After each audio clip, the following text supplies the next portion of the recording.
Yay, we got a few Calgarians here. Hey, Karen. Colette and Kelly are there with you. Welcome.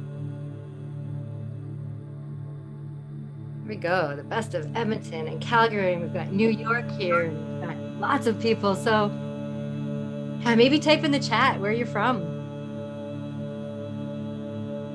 So one word, how you're feeling and where are you from?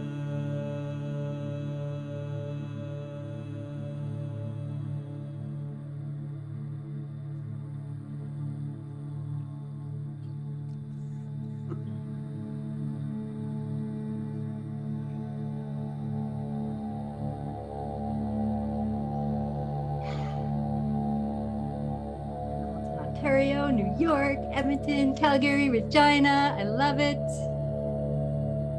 Whew, breathe it in.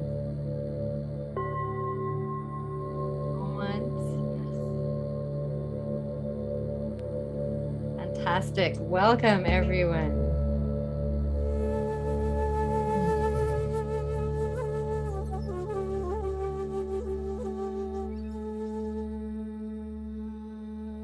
Just allow yourself to arrive.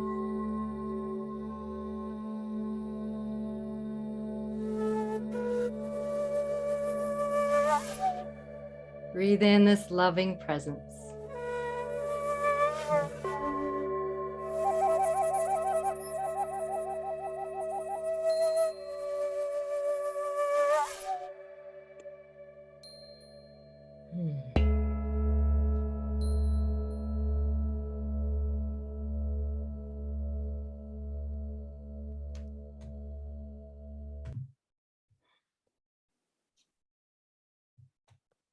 All right. Let us begin. Let us begin with a few long, slow, deep breaths, inviting yourself into this present moment. And just becoming the witness of your thoughts. Just notice. No judgment. Notice what your mind is doing. And then dropping into your heart and into your emotional body. And I invite you to just witness what's there. Witness the emotion. Again, just being with what is.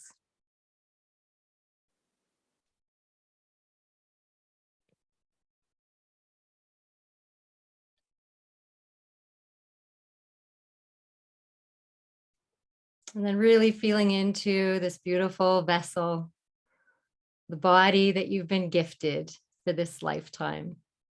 And notice what sensations you're experiencing in your body.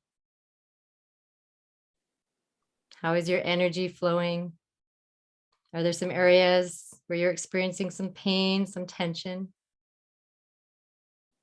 And I invite you to just breathe your loving presence into those areas. And just let them know, I'm here. I love you. I'm listening.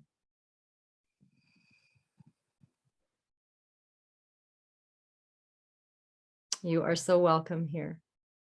Every single part of you is welcome here. So I want to start by welcoming you, and I want you to welcome yourself. Whatever part of you is showing up, let it know you're welcome here.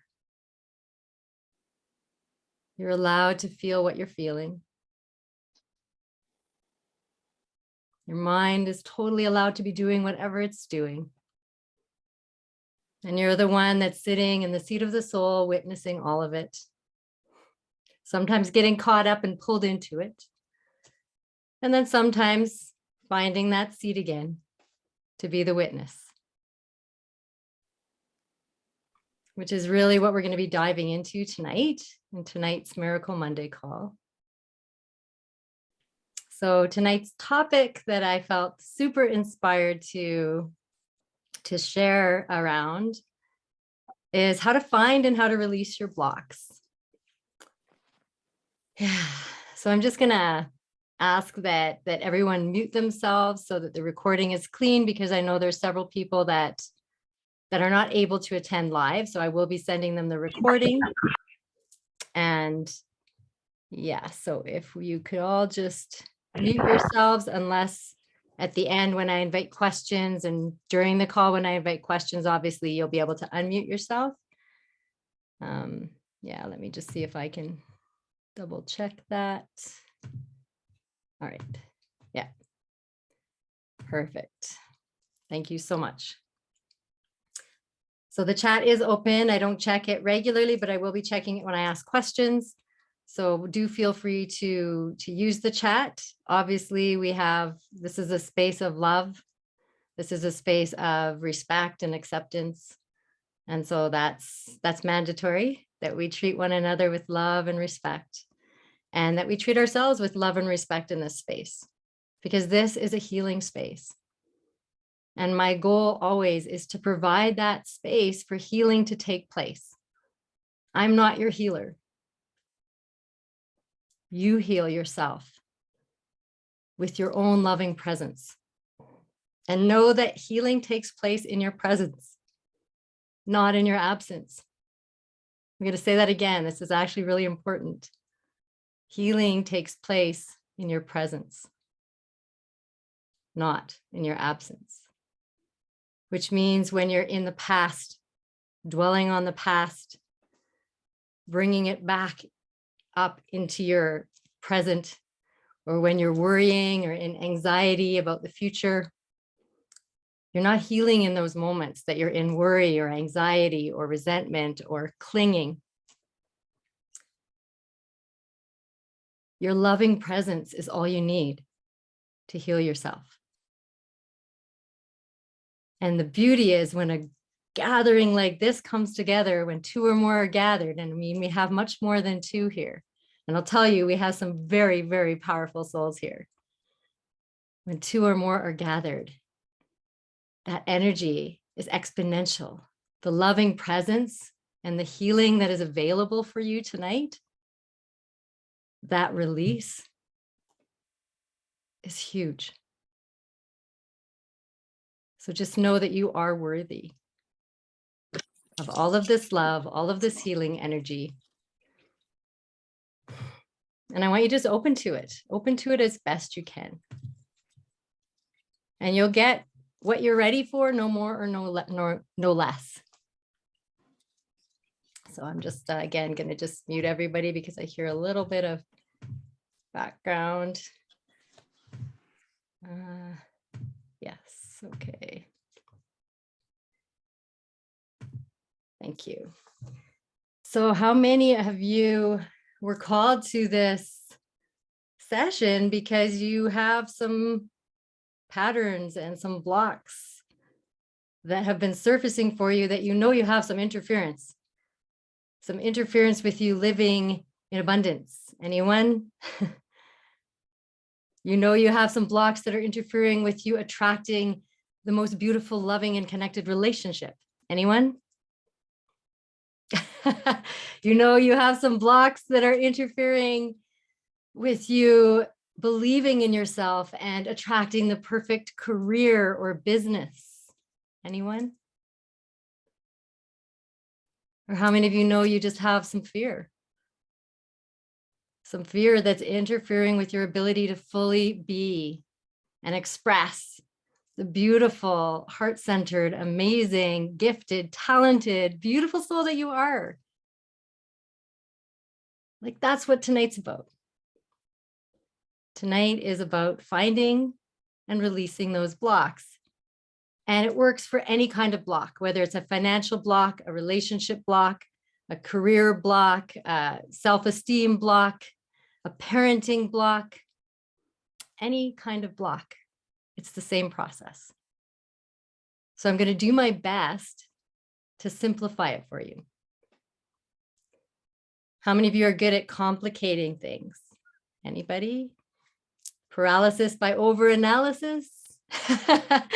The monkey mind just churning, and then, You know, this indecision, this confusion, and we use confusion to stay stuck, don't we? We use confusion to not have to move forward into that unknown territory. We'd like to be comfortable. So who here is ready? Meaning you're sick and tired of being sick and tired. Awesome. This is a very good place to be.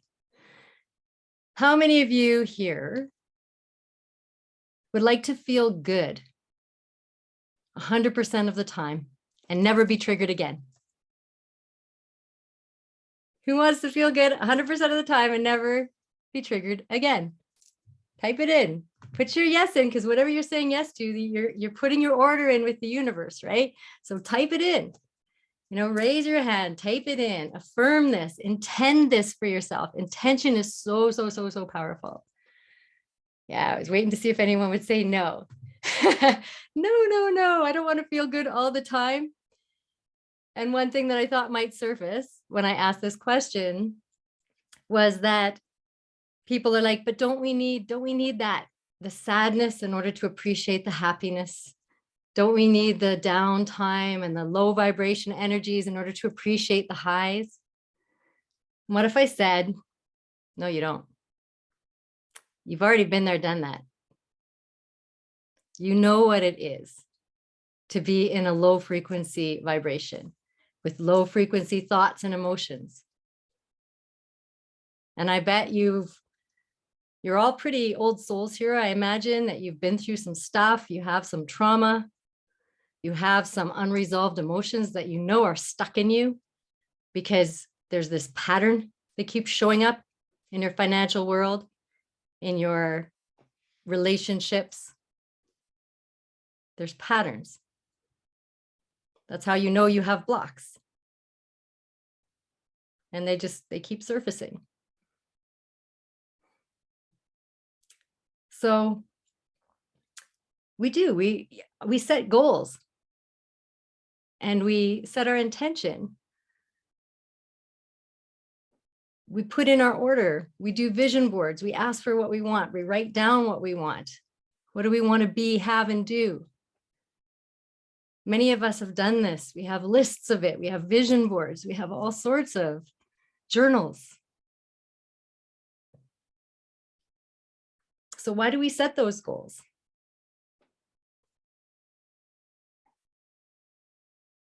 Do we want to set them so that we can prove our parents wrong? Sometimes. To prove ourselves to a certain somebody. Sometimes. To prove ourselves to ourselves that we're worthy, that we're good enough. But if you really just keep following that down, we set goals because we want to feel good. So we want to feel good. That's our motivation for everything. And it's possible to feel good all the time. I'm not there yet. And I'd say most people aren't there yet, but that's enlightenment. When you get to that place of really realizing who you are and connecting with the essence of who you are always, where you can feel good all the time. But let's just start with, maybe type in the chat. I'd like to know, how long does it take before you get triggered? So how many hours or how many days on average do you kind of just feel good before something happens, before life throws something at you and one of those triggers, an emotional response happens? How many of you are good for a week? Fairly consistently. How many of you are good for an hour? Right? And there's no judgment here. It's just getting honest with yourself. Like, where are you at now? Like, I'm, pretty good for a day or two. Or does it happen several times a week that you get triggered? Does it happen several times a day that you get triggered? Does it happen several times an hour that you get triggered?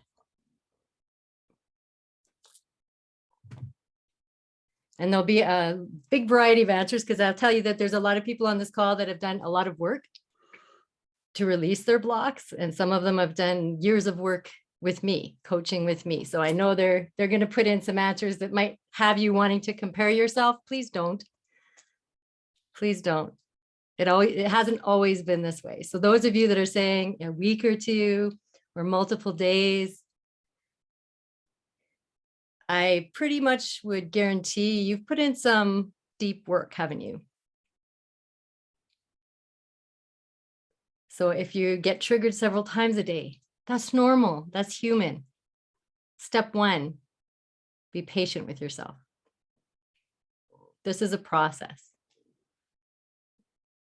It's a journey, not a destination. And our goal is just to improve. That's it. Are you better than you used to be? So yeah, most people are saying a few days. Some even a week or two. That's impressive. That they're able to stay more centered, feeling good before something happens. Okay. So finding and releasing your blocks. So what is stopping you then from feeling good 100% of the time? What is it? What is it that's stopping you? What have you noticed? Type it in.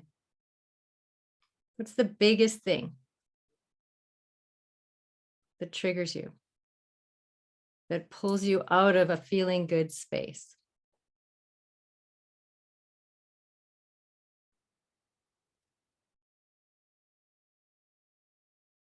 Work. Yeah. The mind, breakups, relationships, thoughts, I'm not worthy thoughts, physical ailments, illness, health problems. Good. Finances, doubt, breakups, other people that don't vibe where I'm vibing at. Things going on with my children. Absolutely. I have 3 daughters. Mental illness, finances again. See some commonalities here. So what's pulling you out? What's stopping you from experiencing love, joy, bliss, and a beautiful life all the time? Your blocks, right? Your blocks are stopping you. We can say it's them. Well, I see negative people, not enough money. Maybe you'll say the government and what they're doing. That's never going to work because that's out of our control. What other people do is out of our control. But our reaction or our response, that's going to reveal whether we have blocks or not. So my view is that I'm in agreement with Rumi, where Rumi says the universe, the world is our mirror. And when we look in a mirror, we don't see the state of the mirror. We see ourselves. So really, our reality is an outpicturing of our consciousness. Our inner battle is going to show up outside of us. And that's good news, because we do have control of our inner world. We can take control of our inner world. We can become the master of our mind and emotions. All you need is a few tools, which I'm going to share with you tonight, and some steps that you can just fall back on. And then whenever you're triggered and you're noticing that you have some negative thoughts come up, or you have some low frequency emotions surface, then you've just hit a block. So how do you find your blocks? You look for your triggers. How many of you are really excited now? Oh my goodness, I didn't know we were going to be looking for our triggers. I don't want to dig up the past. Don't worry. I'm not going to dig up the details and the painstaking past, because all you need to do is live your life. And I promise you, your blocks will be revealed to you, because they're the very things that are stopping you from moving forward. They're the very things that trigger you over and over again. that shows you have unresolved emotions in you. So what is a block? I guess that's a good place to start. What really is a block? What's your understanding of that?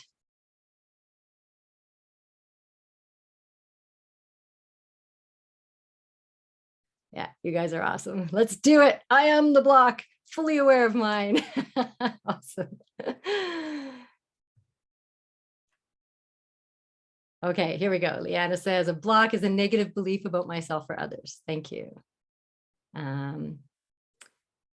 Everyone pushing out. To block is, yeah, internal negative belief, past trauma, Scott says.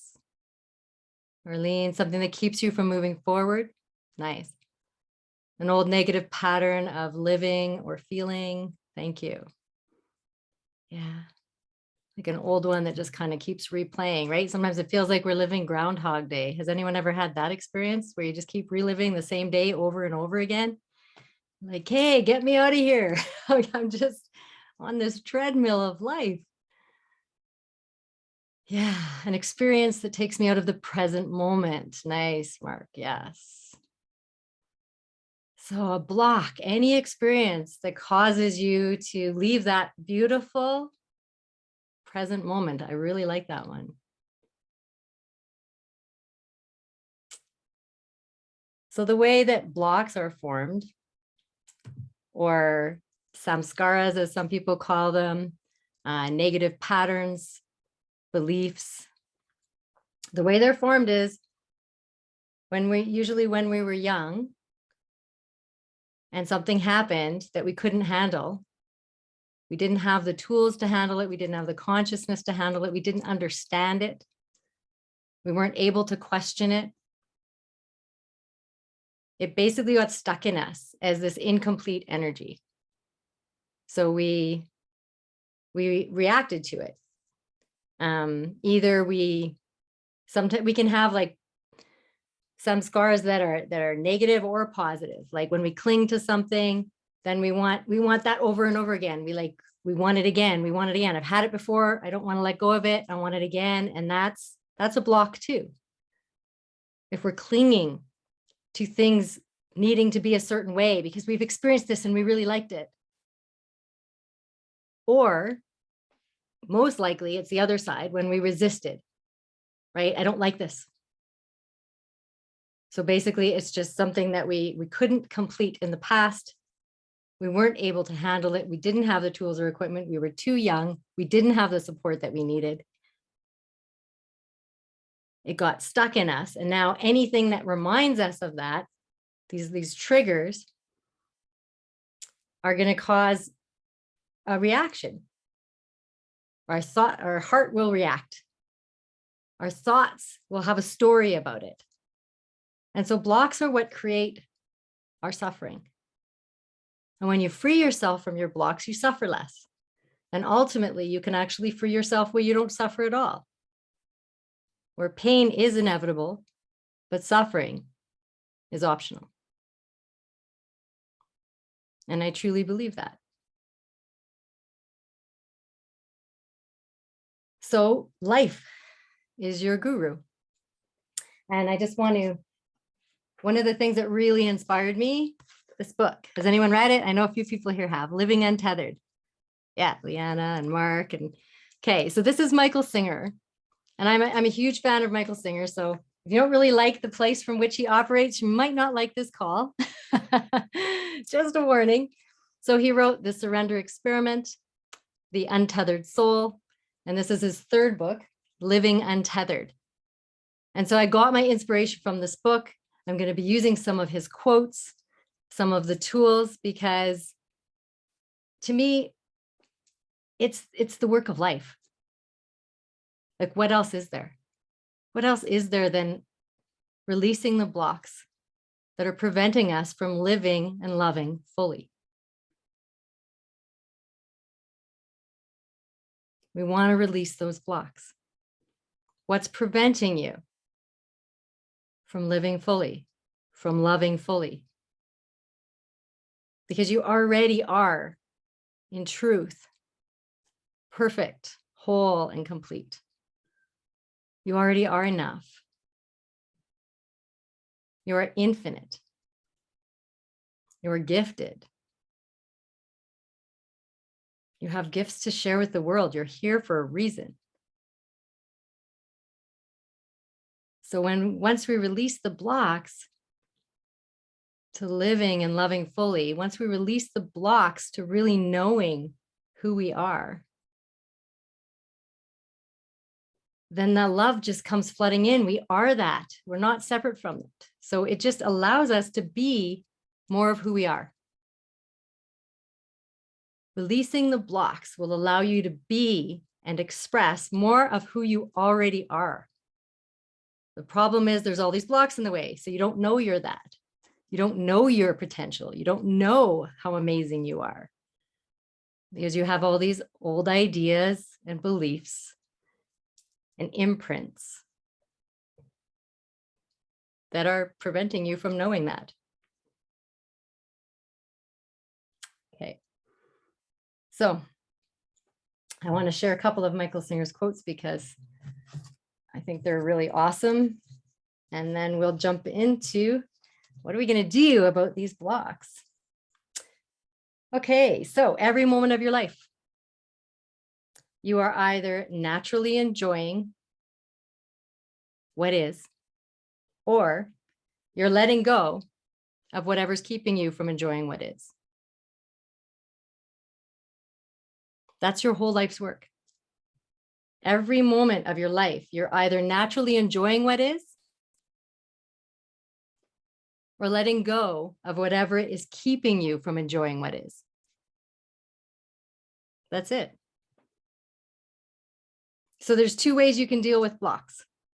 There's two logical ways that you can deal with blocks so that you can feel good all the time. So what's one way that you could feel good all the time? Any ideas?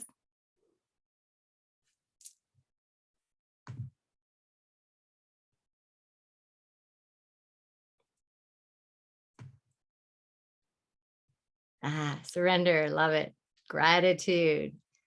Yeah, these are words that are like really syncing up with the flow of the universe, right? The vibration of gratitude just gets you tapped into flow and truth. Presence, yeah, staying present. Trust, ooh, big one. Trusting the universe. Be here now. So you have all the answers. So what's the problem then? Right? We have these beautiful answers, but it's like, but how? How do we do this? How do we stay there? And it's so frustrating, and we get so down on ourselves. So I really want you to get that the first step is to be patient with yourself and to understand that you are human. You're allowed to be human. And most often in these blocks, these samskaras, these ideas, they come off in layers. But how many of you believe that it's possible to eliminate one of your blocks altogether in one shot? Has any of, see someone, I just said it doesn't happen overnight.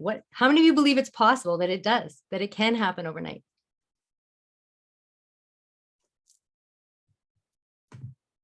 Oh, we got one that believes it's possible. Yeah, it can happen overnight. But we have this, this belief like that it takes decades, that it's like so many layers to the onion. Is it possible that you could just do it all at once? Like it comes up, you release it, and it's gone permanently. You never get triggered by that thing again. So it doesn't look like very many of you have experienced that. Not in my experience, ours says. Absolutely. Yeah. Michelle says, so many layers, right? Oh man, here it is again. I thought I already dealt with this. I thought I already did my forgiveness work. So I want to say that will be 99% of your experience, is that it comes off in layers. But you get good at what you practice. And so as you practice recognizing, oh, I'm triggered, opportunity to release a block, right? I'm triggered. That means there's something already in you that just a button got pushed. It was already in you. We might want to believe that it was caused by that other person or that thing that just happened. But if it's a trigger and there's a reaction that feels negative, it was already in you. So it's showing you your block. It's showing you the very thing stopping you from connecting more fully, from loving more fully. And so really, I mean, I'd love to see the day when we get triggered and we say to that person that just triggered us, thank you. Thank you for catalyzing this opportunity to release a block, to let go of a pattern. Like, wouldn't that be great if we could just say thank you? Thank you for showing me that this was in me. Without you, I wouldn't know. That's how much the universe loves us. The universe and life is our guru. It loves us so much that it provides us with the very people that are going to trigger us and find those buttons to push, to catalyze our healing. Yeah. You have to eat every day, and so you have to practice too. Thank you, Leanna.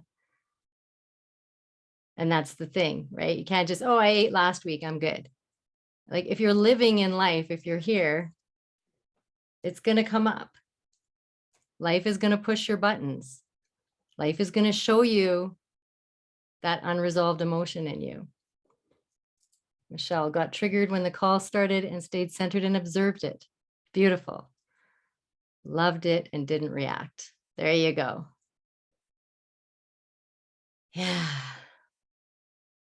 Yeah, without that other person or event triggering us, we wouldn't know it was still there stuck in us, interfering with our energy, like your energy level and your health. We pay some pretty hefty prices for holding on to these blocks. So coming back to the two solutions, if we want to feel good all the time, number one, we can control everything, right? And that's what I think most of us have tried, to control our external environment so that everything happens the way we want it to. How many of you have tried that one out? I'm going to feel good all the time. Whenever I'm uncomfortable, I'm going to change something, control something, fire somebody, whatever that takes, right? Whatever it takes to come back to feeling good. And so we control things, we judge things, we try to manipulate, and we tell others to, be careful. How's it working for you? Is it working for you? Controlling your external environment so that everything always happens the way you want it to? How successful have you been? Not very. Me neither. Been there, done that. Yeah, not so far, Scott says. Still working on it though. Then you're basically letting your blocks or your samskars run your life. And by letting them run your life and changing things and manipulating things and judging things, and you shouldn't do this, that shouldn't be this way, you're basically at war with what is. You're at war with reality. That's exhausting. I don't know about you, but when I have that battle going on every single day, my energy is drained. I'm exhausted, I'm frustrated, I'm confused. And some of you are there right now. Because this is a huge shift going on, planetary, like the whole planet, right? So a lot of you are feeling that frustration, that confusion, that I don't know how to do this. So much stuff coming up to the surface and not sure how to handle it.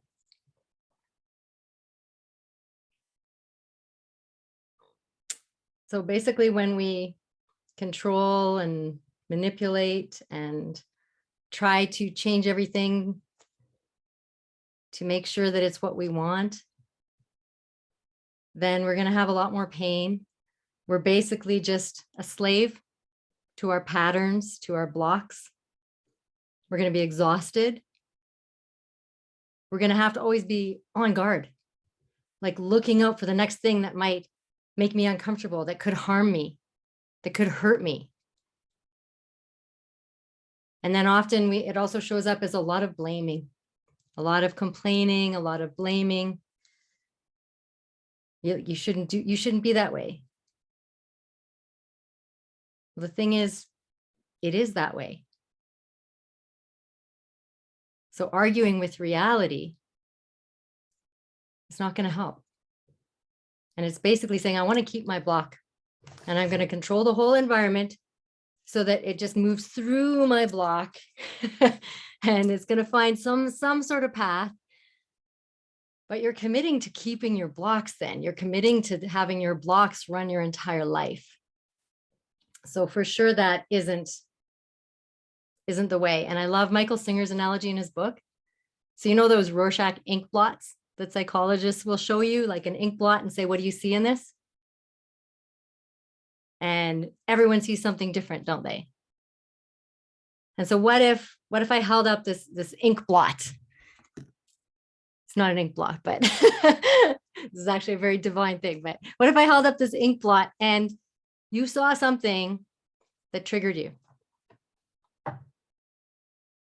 Like what you saw was this, what brought back all this trauma, and it triggered you and you were angry with what you saw. Would you tell that psychologist or the person like that the solution is don't show it to me? Don't show it to me. Put it down. Is that the solution?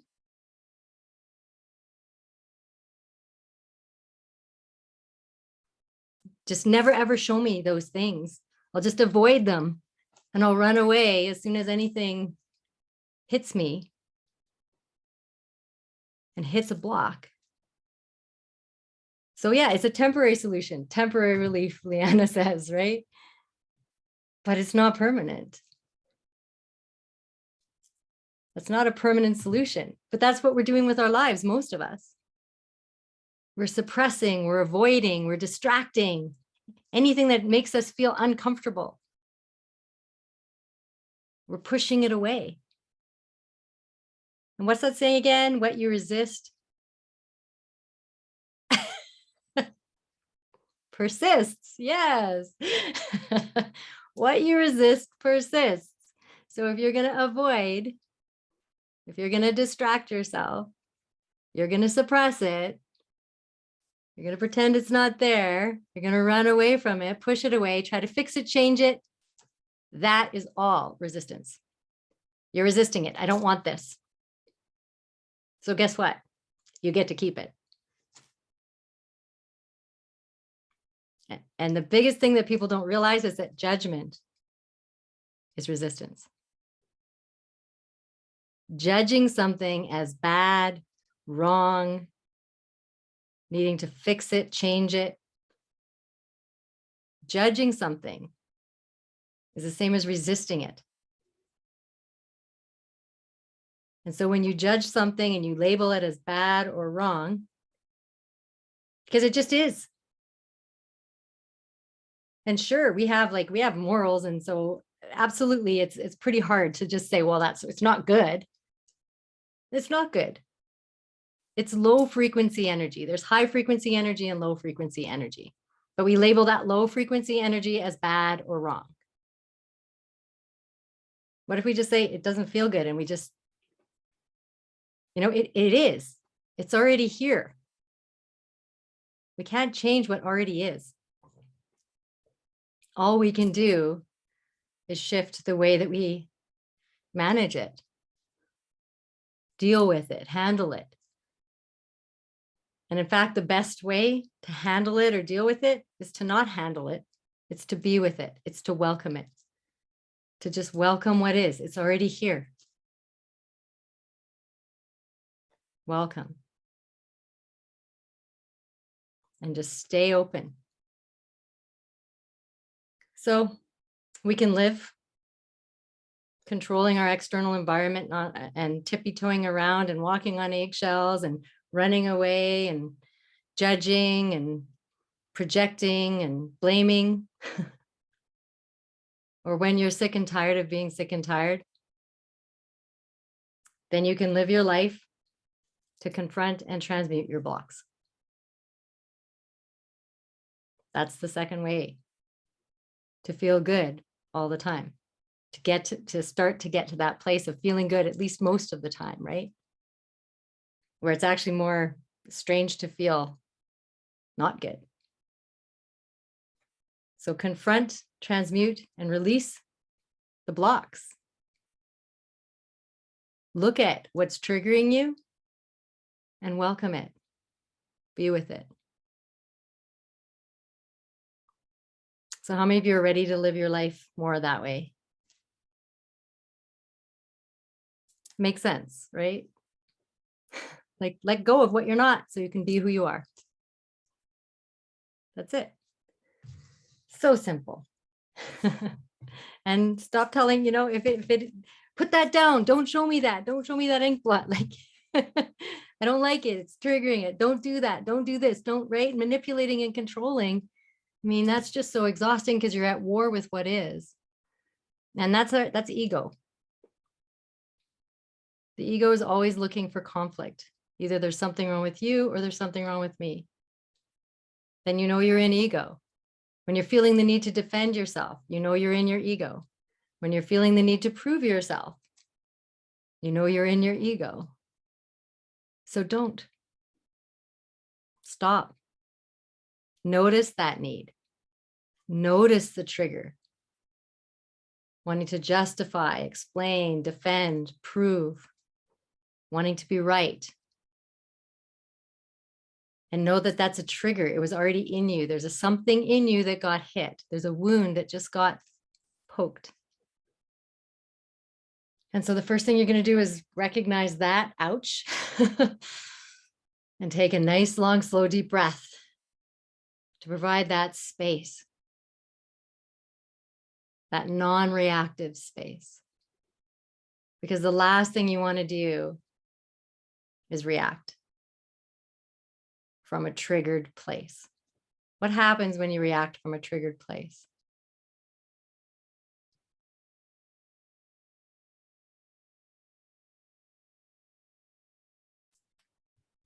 You can type it in.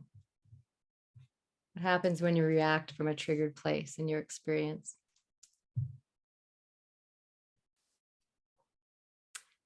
Yeah, you definitely say things you don't mean. You trigger someone else, so then it's like, oh, and roll them too. So now let's just do this battle of two egos, right? It gets messy, never ends well, Ira says, anger. And that's a good summary. It never ends well. When you react from a triggered place, it never ends well. You're hurting yourself and you're hurting the other person. Yeah, 100%. And it's going to take practice. And you'll probably screw up.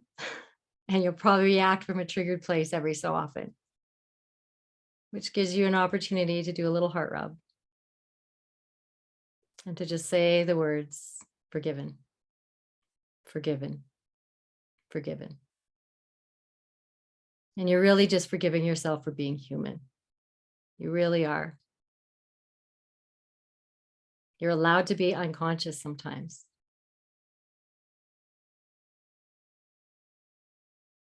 We're not taught how to be with our negative emotions and thoughts. We're not taught how to handle them, right? We're certainly not taught to welcome them. We're totally taught to resist them, to push them away, to try to fix them, change them, to judge them. We judge them. I should know better than this. I'm a spiritual being. I've done so much work. It shouldn't be like this. It should, because it is. And it's this beautiful universe trying to help you to free yourself by showing you what's in the way of whatever you put your order in for, whatever it is that you want to experience, this beautiful, joyful, happy, abundant life and relationship. You ask for that, what's going to happen is everything that's in the way of that is going to have to surface. Because you asked for that, you intended for that. Your intention is that powerful. What you intend for, you get. But first you have to release what's in the way. So that's all this is. All the triggers that are happening. All of these low frequency emotions that they feel terrible. They need to be felt. They need to be welcomed so they can finally just let go of you. What if it's not even your job to let go of them, but they just let go of you when they're loved enough, when you actually just hold space for them and create space, healing space, when you're present with them. That is transmutation. Dissolving of the blocks. And if you practice, you get better at it. And if you really start to embody and know who you are, you can release a block in a moment, completely. Most people don't know who they are. You have to come from like source energy in order to do that. So you actually have to see the block as source would see the block, as God would see the block, as the divine would see the block. How would source energy see this block? That might be different than how we tend to see it.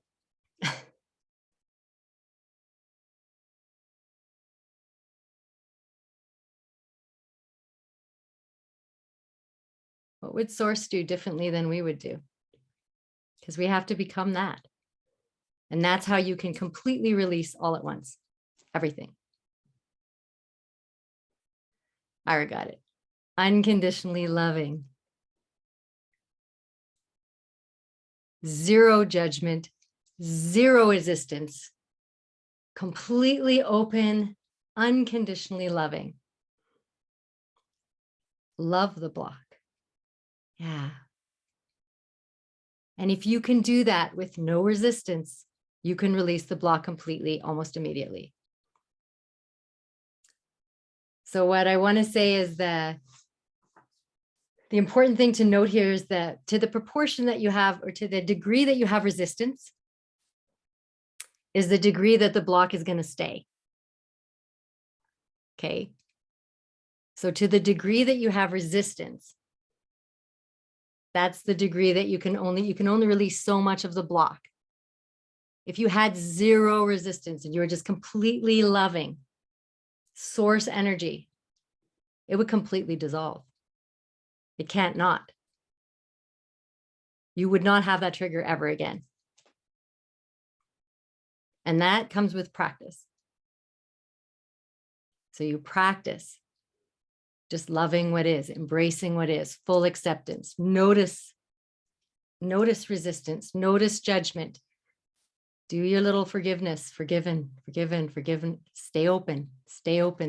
Because if you're not open, if you shut down around it, I don't want this, you tense up, you're in resistance, then you're holding on to that block by walling up and resisting.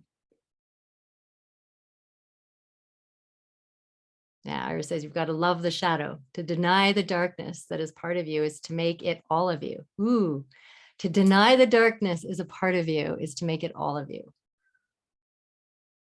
That's nice. Thank you, Ira. I love it. See, a lot of wisdom here, right? So the question is, do you want to be free? Do you want to be free to live a deep and beautiful, fulfilling life more than you want to avoid discomfort? Do you want to be free, or do you want to avoid discomfort? Because I'll tell you right now, the biggest problem with this work is that as these blocks surface, you feel the same pain that you felt when they were first anchored in. So the same pain that you experienced when those blocks first were formed and held because you couldn't handle whatever that situation was, and it was just too much, too big for you, that same pain is going to be felt as they leave. They're coming up to leave. They're being triggered to give you the opportunity to let them go, to love them. You let them go by loving them, then they let go of you. The energy's too light. As you raise your vibrational frequency, anything that's a denser frequency that's stuck in you starts to get stirred up. Some of you have been doing a lot of work. You've been raising your frequency like mad. I bet you your blocks are coming up like crazy too. You keep pouring in that beautiful liquid love, right? Then all that sludge at the bottom, it's going to get stirred up. Keep pouring it in, keep pouring it in, keep meeting everything with love. That is the answer. Keep it, keep going. Don't stop and say, oh, I must be doing something wrong. Love it, keep loving it, welcome it, keep pouring it in, and that stuff, it just starts to come out. It starts to let go of you until you're purifying yourself. You're returning home to your heart, to your source energy. So that's not when you want to stop. You want to step up the love. You want to remember, okay, source energy. I have to be source, unconditionally loving, meeting everything with love, with zero judgment, with zero resistance. And the closer you can get to that, the more complete that you'll just release these blocks and they'll never come back. Is this resonating? So I just want to take a little break and see if there's any questions before we dive into, so what are the steps? And then we'll do one. We'll do a bit of release.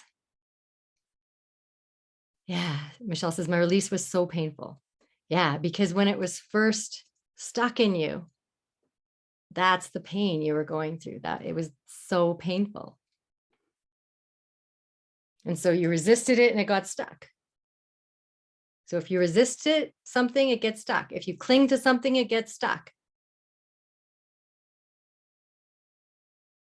Anything but just embracing what is with an open heart.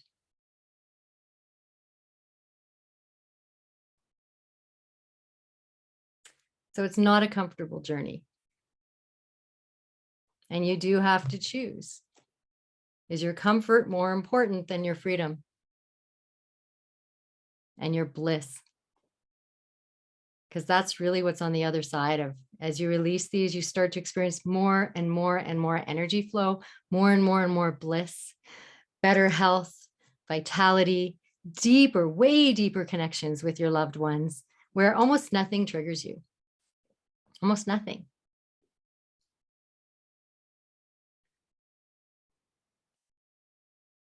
Like your families won't trigger you. You'll just love them. Because you've forgiven and released and loved those blocks. They're not there.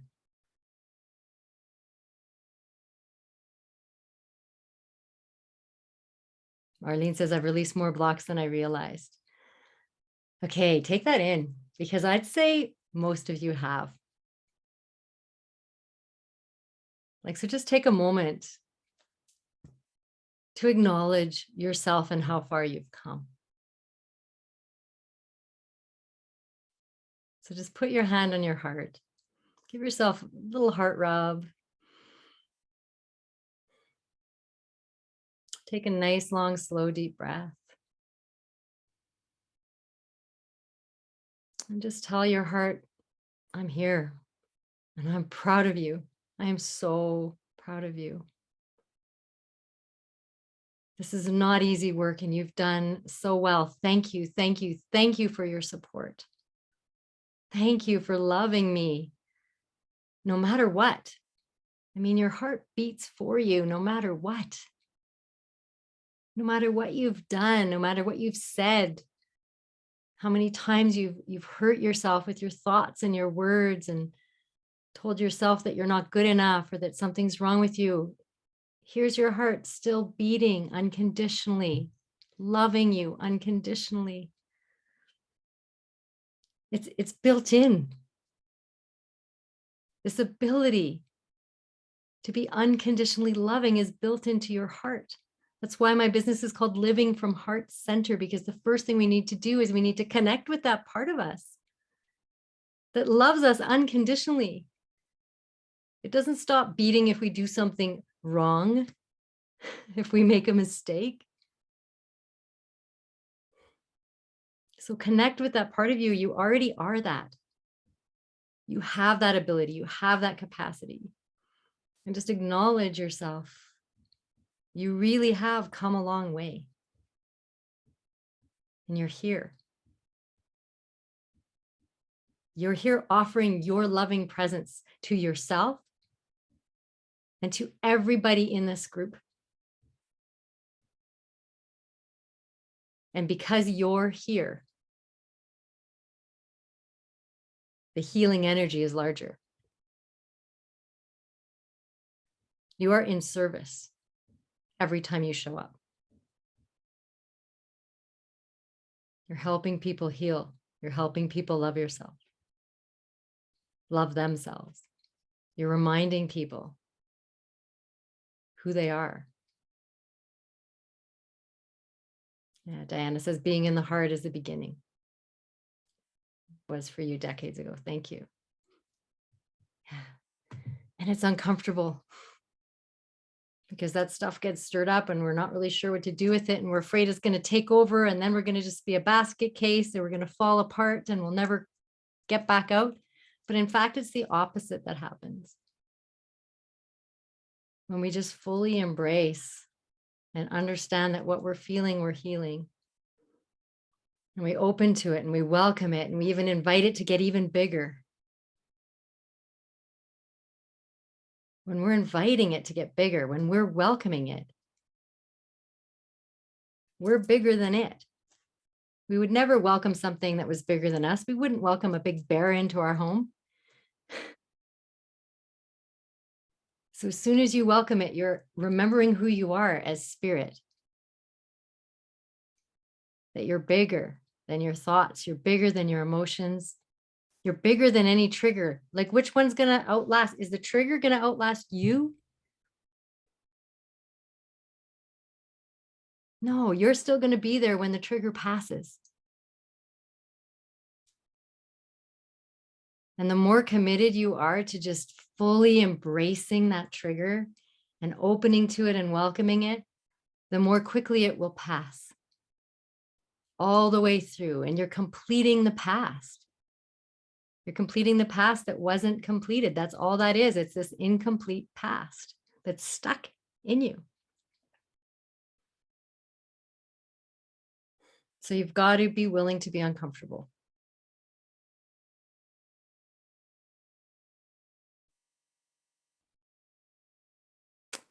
Because what's in the way is the way.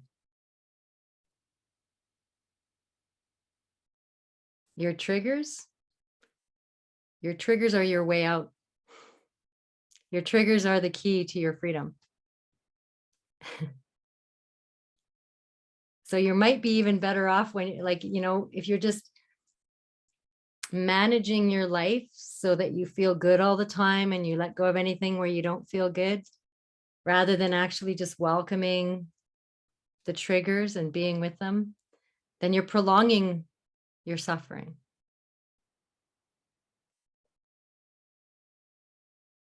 What's in the way is the way. Your triggers are the way to freedom.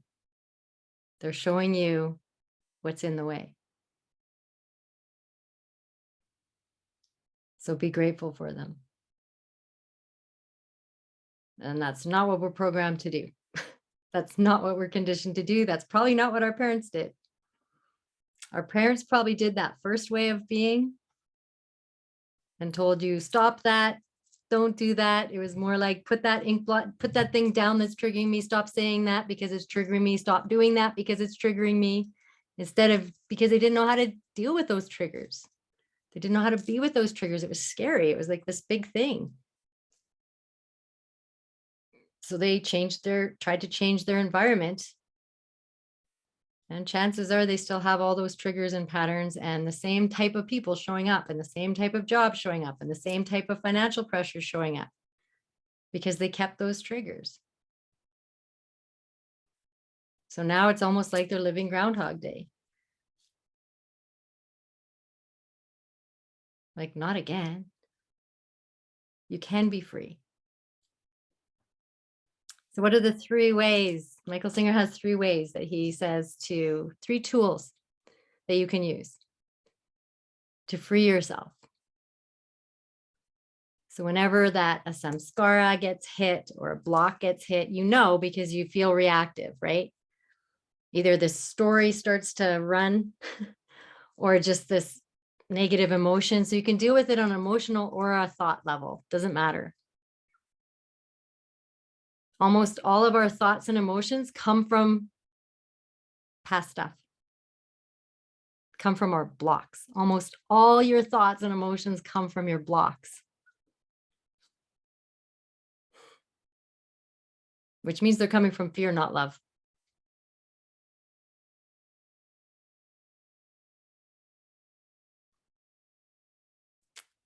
So the first way that Michael Singer recommends is positive, like saying something positive to replace the negative.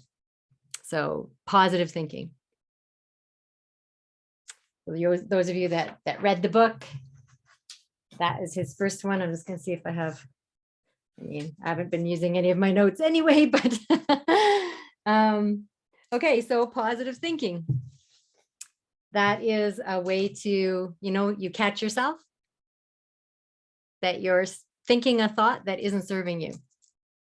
You're thinking a thought that is hurting you, in fact. Whether it's a thought that they did something wrong or you did something wrong, then a samskara has been hit and you want to notice whatever that thought is and replace it with a positive. Okay, so maybe I'll just pull up. I can share with you a little bit more detail about what he says here, and totally here's the manual for how to release your blocks. And like I said, it's practice, right? It's practice.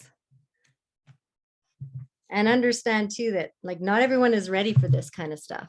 Like Michael Singer will trigger some people that, they're still kind of committed to their story and might be committed to their victimhood and wanting to still blame everything outside of them, but that's not empowering. So we need to take our power back and become the master.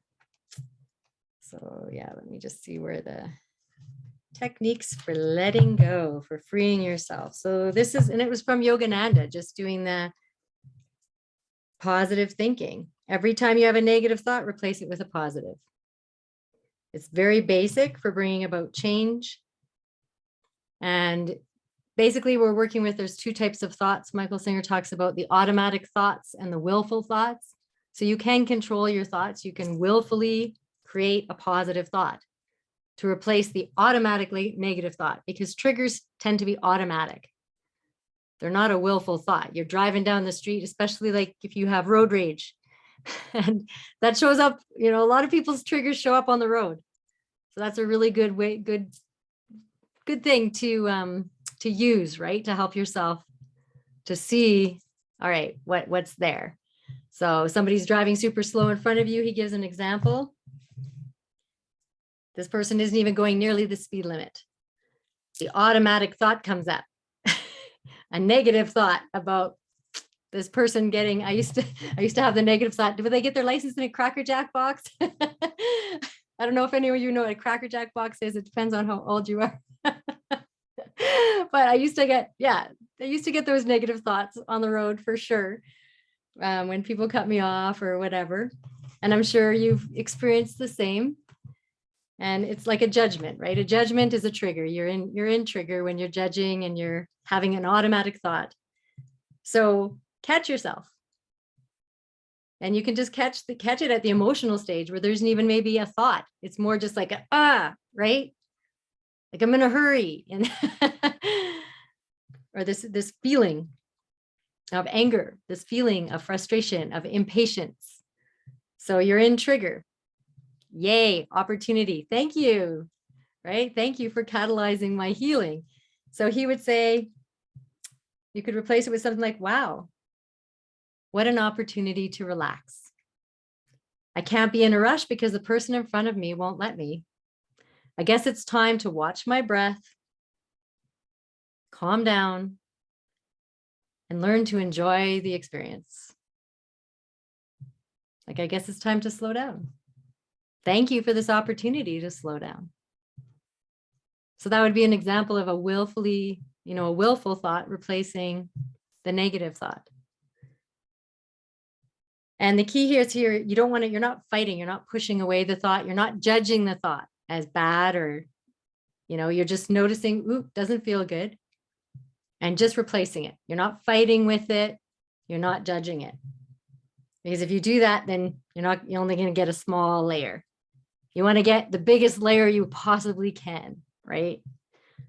So remember, that's in proportion to how much resistance you have. All right, the second tool that Michael Singer recommends for releasing blocks is mantra. How many of you already use mantras quite a bit? So this will come easy for you. I love this one. So really, you have this mantra that you plan out with me today. So it's there for you. As soon as you're feeling triggered, then you're going to go to this mantra. So the mantra that I use, that most of you that know me, can you guess what mantra I use?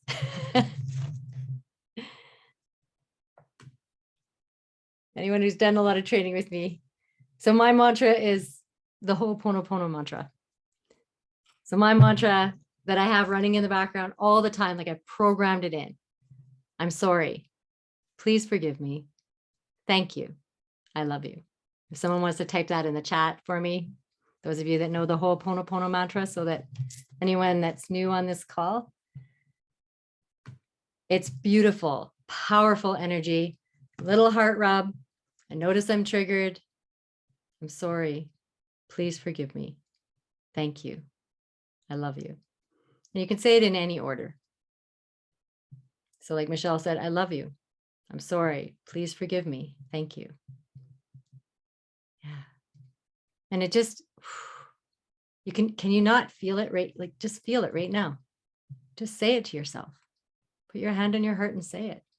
So you have to practice it when you're in a state of feeling good, so that it's available to you when you're not feeling good. It's available to you when you're triggered. So start practicing that mantra. Or Michael Singer says, a great mantra, if it resonates with you, is God, God, God. So as soon as you're feeling out of balance, then you basically just replace, or you shift, right? You just shift your mind to the mantra. Out of trigger into mantra. God, God, God. Which I think is beautiful, because it's like connecting with that source, unconditional love. And if that doesn't resonate for people because there's a religious connotation, then he says you could try, I'm always fine. I'm always fine. I'm always fine. So those were his suggestions. So I'll do the Ho'oponopono, or sometimes I just do a little piece of it. So sometimes I just say, thank you, I love you. Or I love you, I'm listening. So to that triggered part of me, I'm basically directing that energy to the triggered part of me. I love you. I'm here. I'm listening.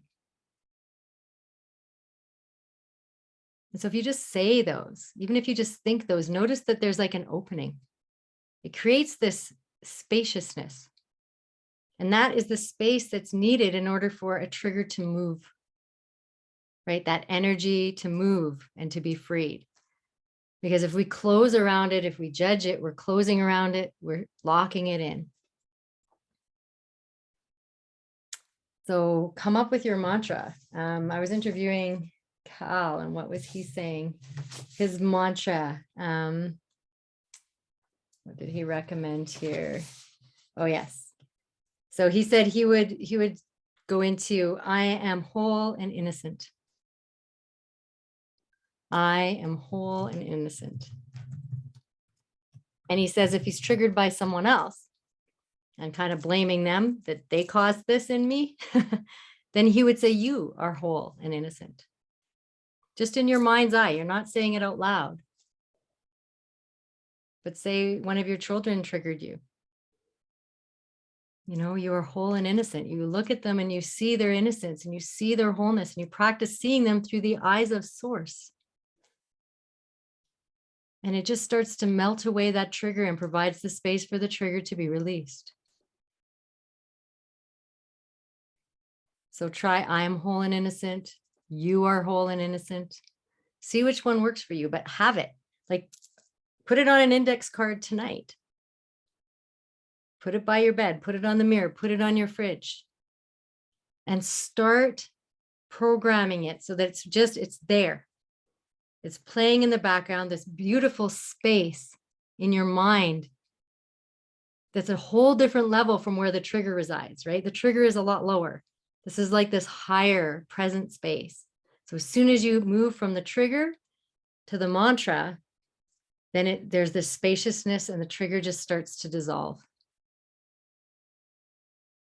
And then finally, and the one that Michael Singer uses most and the one that I use most, well, I do the mantra as well, but witness consciousness. And we started the call with it. So when we started the call, I had you just be the witness of your thoughts and emotions and just notice. You know, notice what you're thinking. What is your mind doing arriving to this call? What is your heart doing arriving to this call? Your emotion. What is your body? What do you know? What sensations are going on? Because, you know, often people are kind of nervous-sighted. They have that nervous energy knowing that, yeah, something's going to be moving here. Something's going to get, something often gets triggered. On these calls, often something gets triggered because the way that the place that I operate from isn't the place that everyone operates from. And so there's going to be some things that maybe you don't agree with. And there's like a trigger there. So even that is beautiful. Like I was actually going to say, warning, this call isn't for everybody. Because if you're not ready to really look at your triggers or to take responsibility or to take your power back, then some of the stuff I'm going to share is going to bug you. Some of it's going to piss you off. And what I have to say to that is, you're welcome. That's what the whole call's about, right? So really, you're welcome for showing you that you have a block, you have a samskara, something that's interfering with your ability to love me and to love all of us. And I love the quote that says, the truth will set you free, but first it will piss you off. And I think that quote is very true, because I definitely remember being pissed off by some of my mentors when they stirred up some energy in me that felt not so good, where I get a wave of shame or a wave of anger. And I want to see that stuff. And I didn't want them to see that stuff. And I'm so grateful now that they were, just willing to be real with me. And their intention, my intention is not to trigger you. It's not to hurt you in any way, shape, or form. But sometimes you will get hurt. Sometimes you will get triggered. But remember that often, like that remember often to look at people's intention, or always. Was their intention to hurt me? Like that hurt was already in me. So really anything outside of us cannot be the cause. If we're feeling pain as a result of something outside of us, it's because we have some kind of an imprint, something that's stuck in us.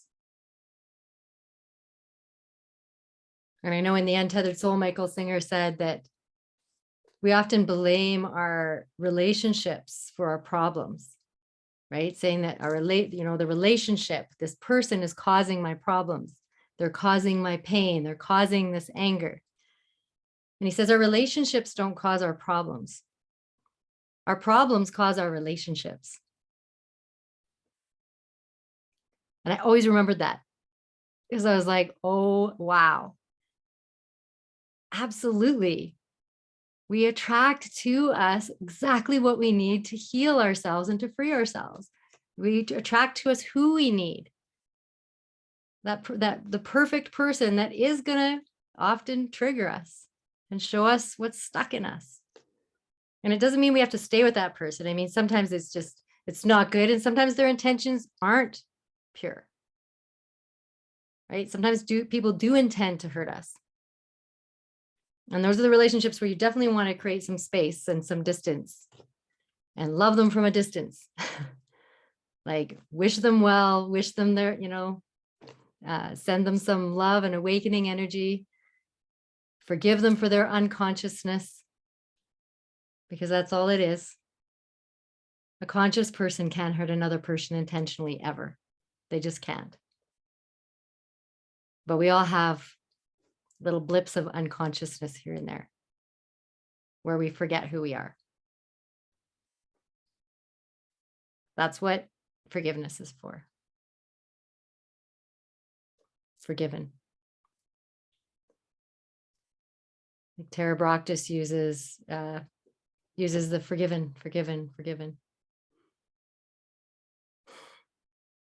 Like in another, for herself. Because now there's an opening for something new. But until you forgive it, until you're, you have to be aware. You have to be aware of it. You have to notice it. And forgiveness is one of the biggest tools to allow you to be in witness consciousness.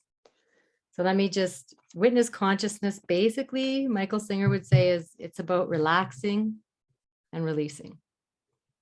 And relaxing is the key. Because when you're in trigger, are you relaxed? How are you breathing when you're triggered? Usually it's up here, right? It's shallow, it's short. So you want to deepen and slow your breath, like slow it down.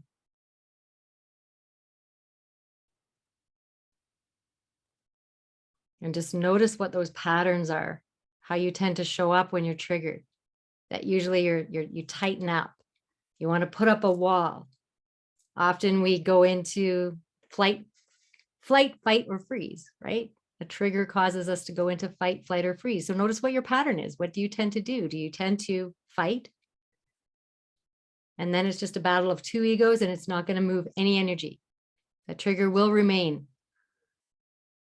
Because in order to fight with somebody, there has to be two egos present if there's a fight. As soon as one exits the ego and does just forgiven, does the mantra, becomes the witness, then the other is going to, do a little circle for a bit maybe, or feel some anger or frustration because maybe they wanted to fight, thinking because it's a temporary energetic release. But it's temporary. We're going for permanent, like a permanent layer at least. So fighting is like a temporary release. But you're in your ego, you're in resistance, so it cannot remove the block. It just can't.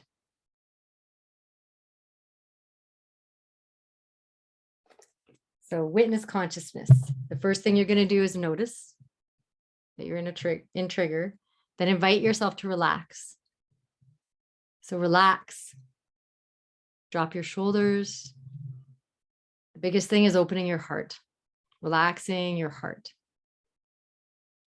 or at least the space around your heart. Because sometimes it's pretty hard when you're in trigger to relax, because we're trying to relax the discomfort, but really it's us that has to relax, the awareness that we're uncomfortable. We're not trying to relax. The frustrated part isn't necessarily going to relax, but the witness, we relax. And then we hold space for the frustrated part, for the triggered part. And so literally you can just say, like, that can be another mantra: relax. Relax even more. Relax even more. And there's a softening. There's an opening. Iris says it's all about the breath. So use your breath to help you relax. Relax and release. Relax and release. Yeah, relax and notice. So let me see if there's another. Oh, yes. There's a little exercise that I can share with you. How much time do we have? Good. Okay.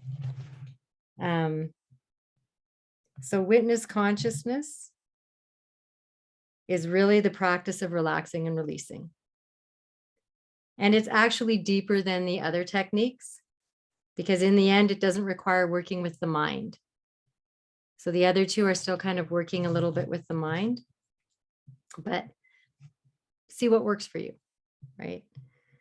So positive thinking involves creating positive thoughts to replace the negative ones. Mantra involves creating a layer of mind that provides a peaceful and steady environment for rising above the lower layers. Witness consciousness is simply noticing that you are noticing what the mind is doing. Noticing that you're noticing what the mind is doing. You don't need to interact with the mind at all. You don't need to do anything. So that's the difference. The other two have a bit of doing in them, right? So you're really just being the one who notices that the mind is creating thoughts and emotions, like automatic thoughts and emotions, which means it was already in you. And so the exercise that he says to just practice witness consciousness is just look what's in front of you. So do that. Just look at what's in front of you. Just look at it. Just see what's there. Don't think about it. Just see what's there. That's witness consciousness. You just see it. So you're simply witnessing what's there. And then you can start, like, turn your head and look around. And literally just see what's there.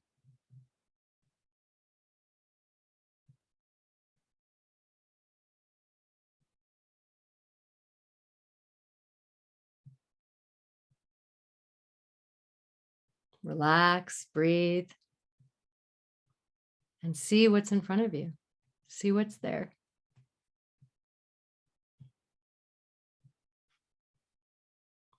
And this is how you practice being in witness consciousness, is you practice just seeing what's there without labeling it, without thinking about it. And if the thoughts come up and want to commentate, and just notice them and just come back to seeing what's there. Kind of like meditation, just come back to the breath, come back to seeing. And often I'll lead people through an exercise of bringing things into your heart, which is also a practice of really transmuting energy and witness consciousness, where you just see something without labeling it, without describing it, without nothing, just bring it into your heart.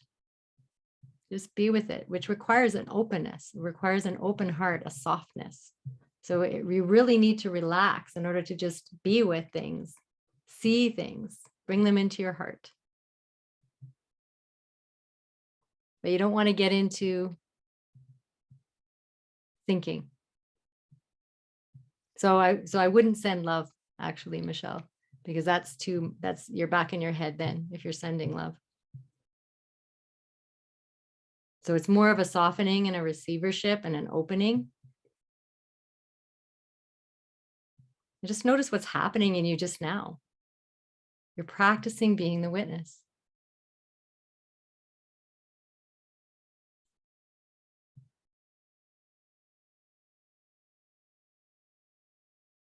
When I teach mindfulness and meditation, we practice this. And I think about a child who is just, everything is magical. Life is beautiful. Everything is just so alive. There are little Zen masters. They're so present. And they'll see a beautiful hummingbird. And they just see the bird. They see the motion. They see the colors. They just receive it into their heart. It's loving, like their loving presence is just there. And it's magical. And then as soon as we tell them that's a hummingbird, perhaps that's the last time they see it. You know, we give them all the labels. Oh, that's a blue jay, that's a bear, that's a hummingbird, dog, cat, you know, but they want those, right? They're learning language. But what if we could just come back to before we knew what it was, come back to just imagining that you just came from Mars. You're a Martian and you're here on Earth and you have no idea what anything is. You've never seen any of this before. So there are no labels. There's no description. You're just being with this, the energy of this thing. You're combining with it. You're one with it.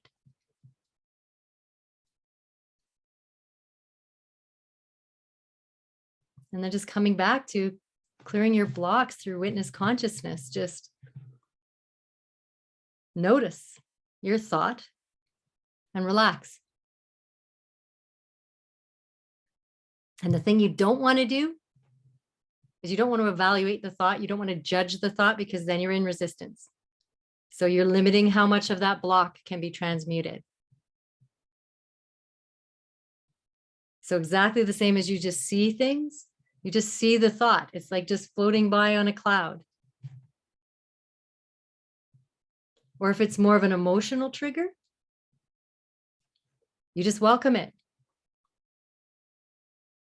Just breathe into the center of it. It's just energy. It's not bad. It's not wrong.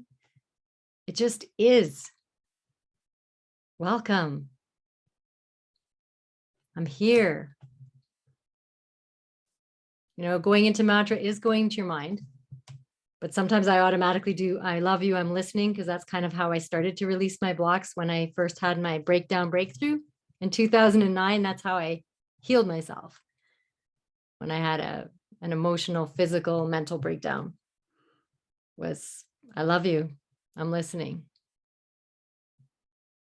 I'm here, to every single part of me that was crying out for my attention. And by crying out for my attention, I mean every part of me that was in pain in some way, shape, or form. That's just calling to me, attend to me, see me, love me, not judge me. This is our inner child that was wounded and traumatized. They don't need our judgment. You need to fix, I need to fix you. I need to change you. I need to handle you. No, I need to love you. I need to practice seeing you and welcoming you through the eyes of God, through the eyes of divinity. Unconditional.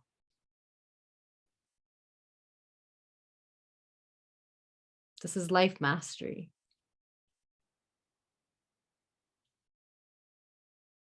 And imagine what's on the other side, this beautiful life.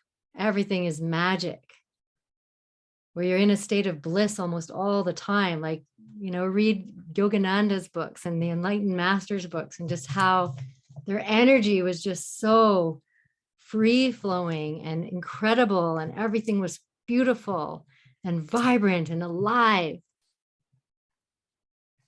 That's why this is so worth it. Like, why do you want to do this? Because your blocks are the only thing creating your suffering. Your blocks are the only thing preventing you from living that beautiful, ecstatic, blissful, joyful, abundant life. What else is there? So it's okay to be uncomfortable. It's going to be uncomfortable. It's worth it. Are you convinced? Is it worth it? Yeah, so just simply noticing thoughts, the same way you notice what's outside of you. And notice if you feel like you need to do something about them. You don't. The last thing you want to do is act on a trigger, because then basically you're putting your inner blocks out into the world. And then you're part of the problem, not solution. We want to be part of the solution, not part of the problem. So hopefully this is helpful, and just check in. How are you feeling? How's your body feeling just with that little activity? Like, so simple. Just look, just see.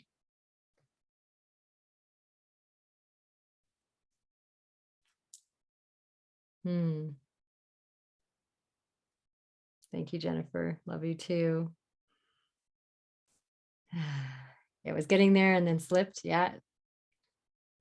Like, so worth it.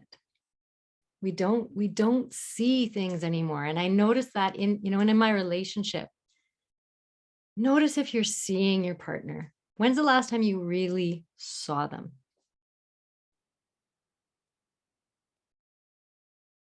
Like, my partner and I really are on the whole reason we signed up to be in partnership with one another is for the spiritual journey. Like, we are spiritual partners helping one another evolve. And the biggest pain is when I'm not seeing him anymore. When I'm only seeing my thoughts or ideas about him, when that's what's in the way. And when I actually, I'm seeing these false thoughts and ideas because there's some sort of trigger in the way.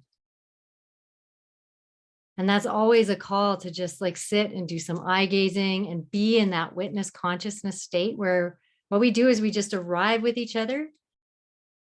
And I do a mantra of just be empty. That's what I say. Empty. Just be empty. And I just empty my thoughts, empty my mind, come to my breath, and then I'm fully present. And all of those ideas and beliefs and thoughts that I was seeing instead of being able to see him, they literally dissolve. Like, immediately.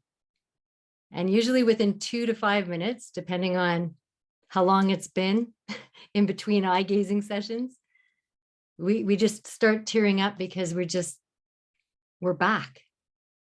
It's like, I see you. And often we say that because it's just so true. And there's no other words. There's no other words. I see you. It's magic and it's bliss. And this energy starts to be exchanged. And oh my goodness, like, and you can do that in the mirror. You can just practice in the mirror.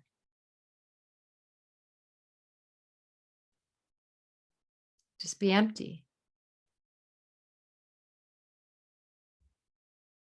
And then you can actually see beyond all your patterns and conditioning and behaviors that are showing up, that you are perfect, whole and complete, just as you are. That you are enough.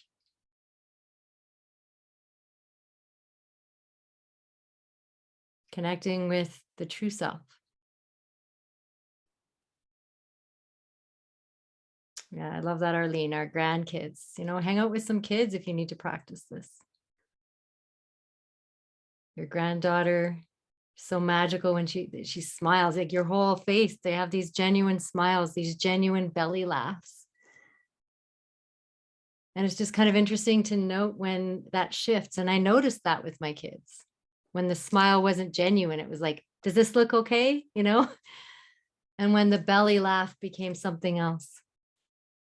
And I remember grieving.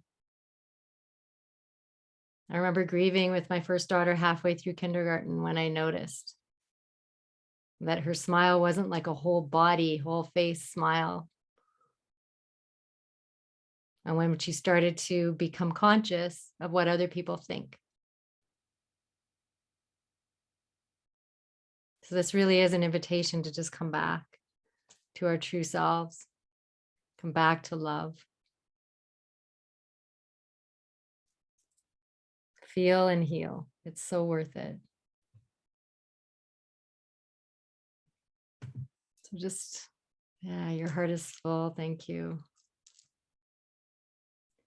So hopefully your energy is flowing a little bit more freely. And you have some tools to practice. Remember, I said the first step is just to be patient with yourself and offer yourself so much love and compassion. Embrace that you're human. And so everything happens in divine timing and divine order. As much as we'd like to have it happen in our timing and our order, like just the fact that you're impatient, that you have this divine impatience, is actually really profound and beautiful. Because if you have, how many of you actually have that? Like, you know, there's something more and you're getting there and you're like on the edge of this breakthrough and it's driving you crazy because it's like, it's right there. You can taste it, but it's just not happening. You know, that's like this divine impatience, which is basically saying that it's already done. If you have divine impatience, that means you already know that it's done. Your spirit knows it's already done. In the energetic field, it's done. But we're a little bit dense physically. So our physicality is the last bit to catch up with what's already done. I mean, you show up for a call like this because you already know that there's this whole other thing available. You can see it, you can smell it, you can taste it, you can feel it. You know that you're one of those leaders of the change into this new paradigm that is love-led. It's already done. So be patient and just trust, right? Surrender. And when it gets too much and too overwhelming, just surrender it to source.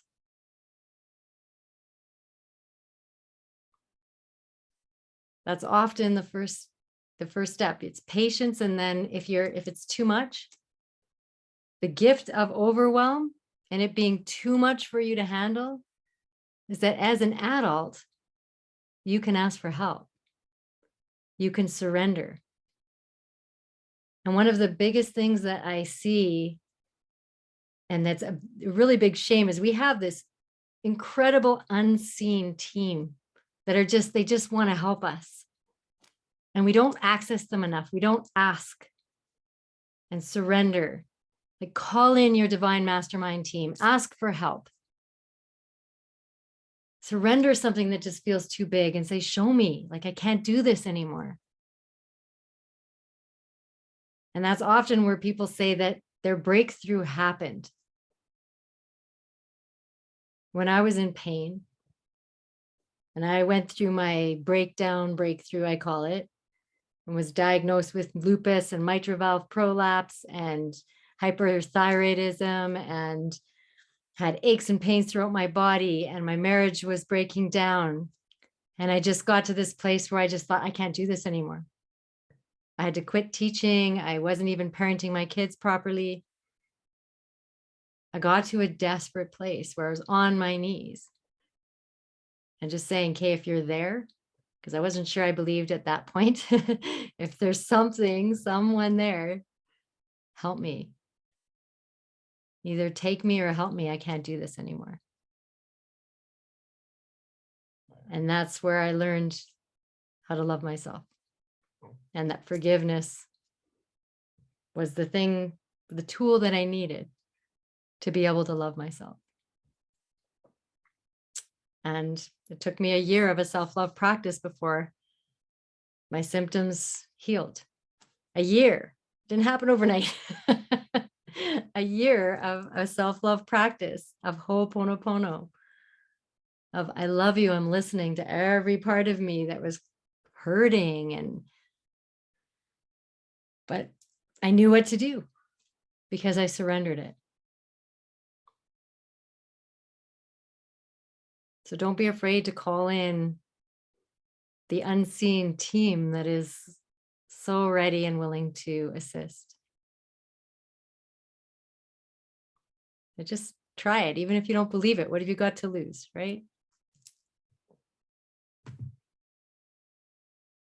Yeah, like Rose says, she recalls when she surrendered. I was talking to a beautiful soul today, and she said the same thing, that she got to a point where she just didn't want to be here anymore. She did this surrender process on her knees, and then everything shifted, like everything shifted.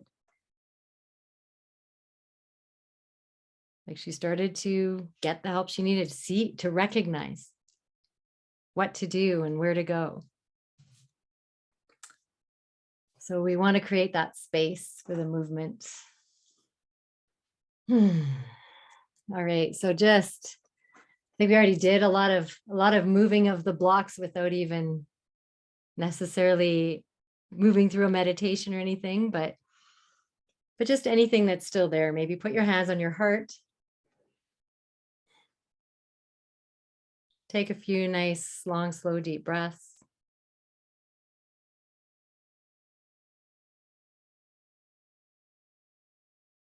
And just allow yourself to become aware of one of your triggers. One of the things that has maybe triggered you today or in this past week.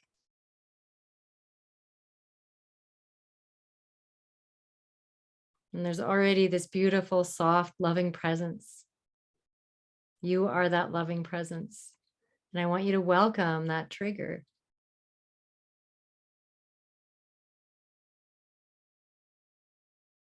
Connect with it. And notice that it's just energy. And imagine that this trigger, this child that's triggered, is in front of you. And I want you to see this child, your inner child, through the eyes of Source, through the eyes of unconditional love as best you can. Kneeling down with this beautiful child that's hurting, that didn't know how to handle this. They were young.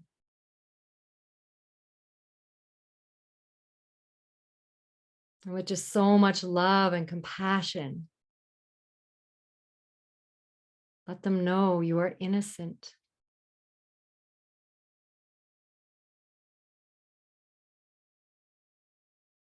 You didn't do anything wrong.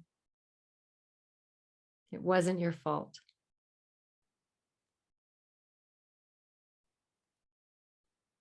I'm here. I love you.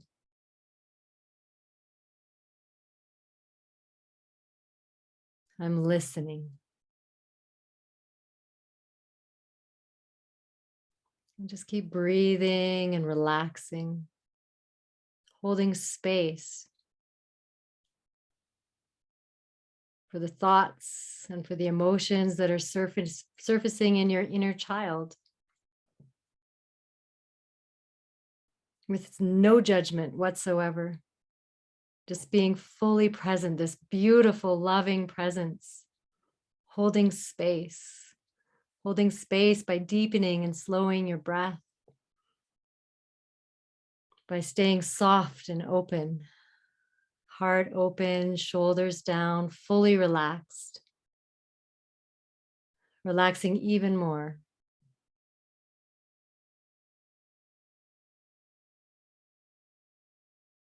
And just allowing the thoughts, allowing the emotion, welcoming that energy.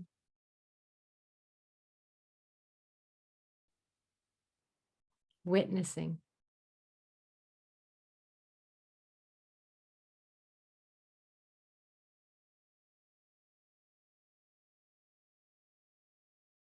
And if you find that you're getting pulled into it, just take a step back. You are the parent, the enlightened parent of this inner child that's experiencing this trigger. So be the parent. Witness this child with unconditional love and acceptance. Totally open.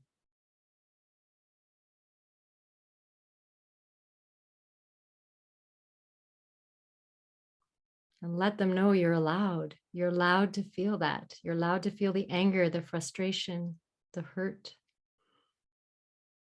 I'm here. I love you.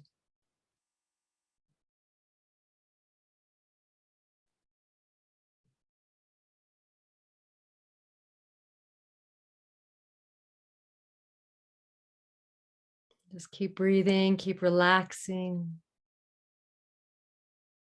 Relaxing and releasing. And then gently just imagine taking this beautiful inner child in your arms and bringing them into your heart to experience your unconditional love, unconditional acceptance.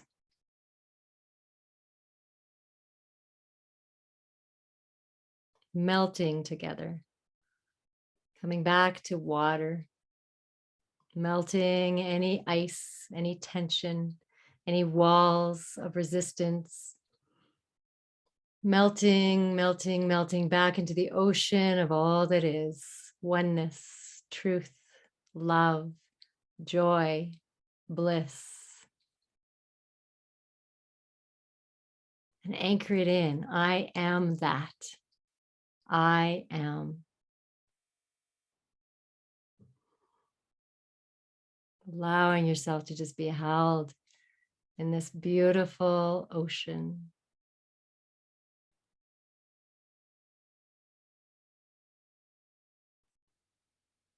No separation, total union.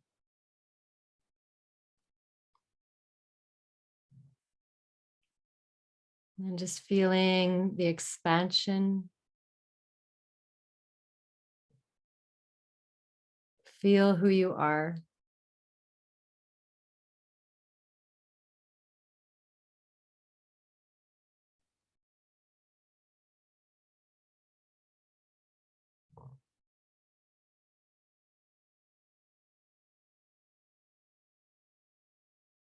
Notice anything that's moving, that's shifting, that's being disturbed or stirred up. And welcome that.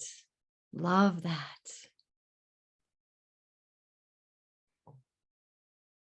That stagnation, that stagnant emotion, the stuff that was stuck in you is now not stagnant anymore. It's moving. Maybe a growl of the stomach, maybe a yawn. But you want that energy in motion because stagnant energy is the mother of disease. We want it in motion. We want to hold space for it and create space for it and be the loving presence where it lets go. And it only lets go when it's been loved enough, not when it's been judged. Your job as the enlightened parent is to love every part of you, not judge it, to love your children, your inner children. Your thoughts and your emotions are your inner children. This is trilotherapy. This is what I train people in. Love those inner children. Thank them for the experience. Every experience is a good experience. We won the lottery being on planet Earth. Everything's here. This is like Disneyland to the soul. Get on the ride. Even go through the haunted house, knowing that this too shall pass, and you want the experience of all of it, the fullness of life. I'm alive.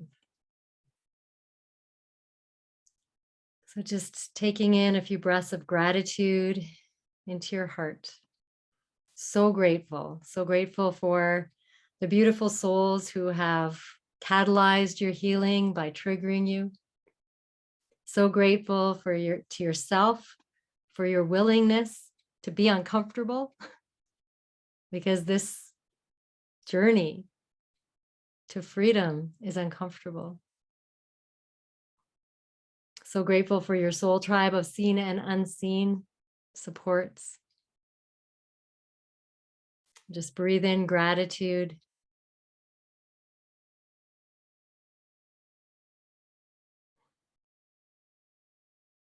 For all that is. Trusting that it's what needs to be. Forgiving any judgments.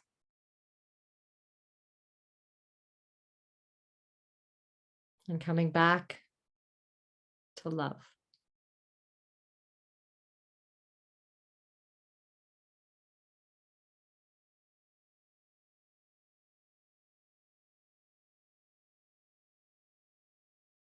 Just remembering who you are. And now choose to raise the vibration of my energy and everyone's energy on this call to the highest vibrational frequency that they can hold in their present level of consciousness. Please assist us to remember and embody more of who we are, to release any and all blocks with ease and with grace, to see ourselves and others through the eyes of Source, through the eyes of unconditional love. Help me to practice this. Help me to embody this. Help me to know this.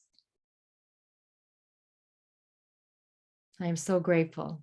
I'm so grateful for this release. I'm so grateful to be able to experience freedom, love, joy, abundance, and deep connection on a level that I didn't even realize was possible. Thank you for assisting me with this.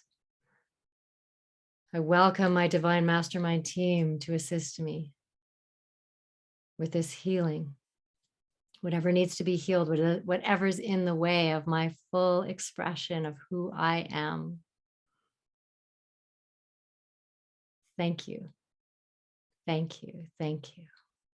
I am so grateful. And in exchange for this beautiful healing energy and for allowing me to experience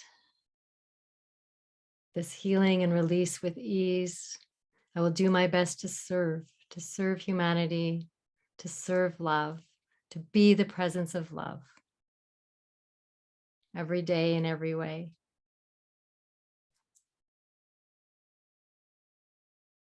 Thank you all so very much.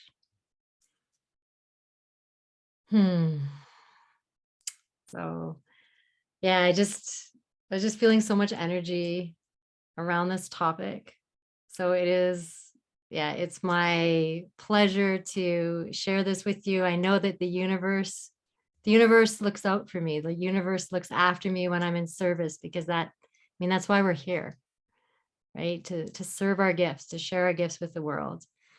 And so if you are feeling inspired if you got some value from this call and you're being inspired to donate or to pay for my services, I'm happy to receive, whether that's as a testimonial, some love that you send my way, or some money, totally up to you. So I'll just type in my email, which is livingfromheartcenter@gmail.com. So any amount is perfect. Please don't feel any pressure. We don't want any financial pressure put on anybody. So if you're not in that space to only give what you can afford in conjunction with the value that you received, if you're going to make a donation. I just realized I have a direct message on here. So there we go, everyone. So livingfromheartcenter@gmail.com. So I would welcome your feedback, your comments, suggestions, testimonials. If you'd like to make a donation, all of that is deeply appreciated. And most of all, thank you. Thank you for your presence, because your presence heightened this group, every single one of you. I deeply, deeply appreciate you. These Miracle Monday calls, I'm going to try to do them once a month. I took the summer mostly off, so I'm back. Join me at Living from Heart Center. I have a meetup group called Living from Heart Center. I'm Living from Heart Center on Facebook. And so you can find all my events. If you want, the best way to see what's coming up is to actually join my Living from Heart Center meetup. So it's meetup.com/Living from Heart Center. And then you'll get notices. So I have an Om retreat coming up that I'm facilitating at with my friend Damon from Calgary. And it's going to be fantastic. It's worth it's worth paying the price just to check out the venue. It's the most beautiful space. It's called Obsidian Ridge. Like unbelievable. And there's like the best of the facilitators like in Edmonton and Calgary. So consider that. That's the last weekend of September, the 23rd to the 25th, the Om retreat. So I'm just going to put my meetup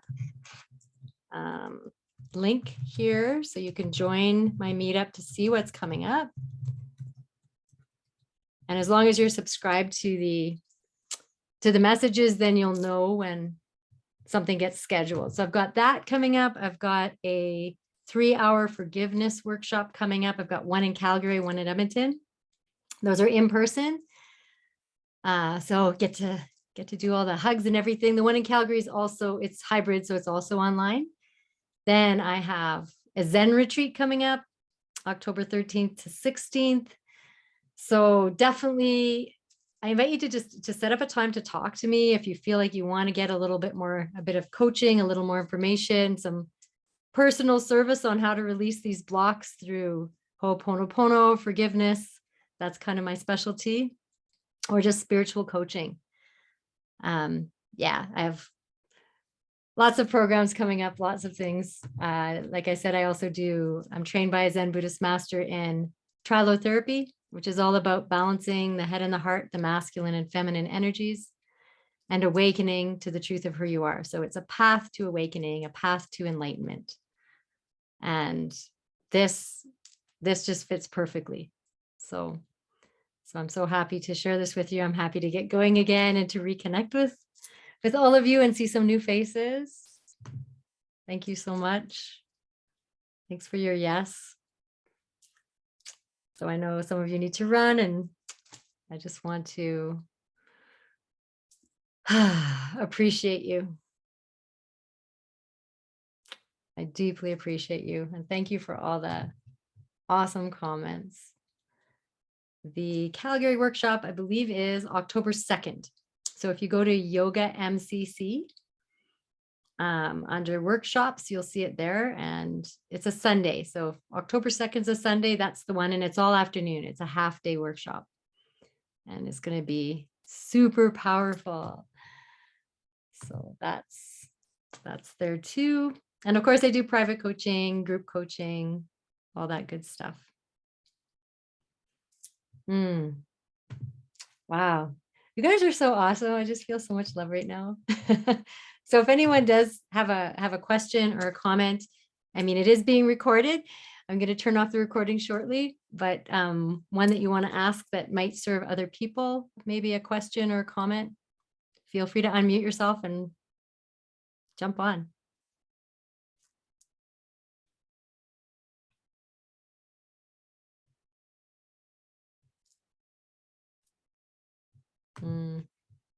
Yeah, you're welcome, everyone. Thank you.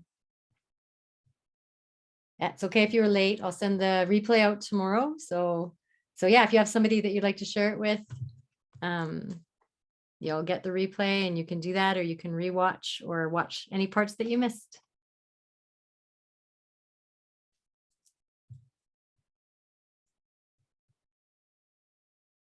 Okay. Well, good night all. I think I'm going to stop the recording. If you want to hang out for a little bit, I've got a little extra time. So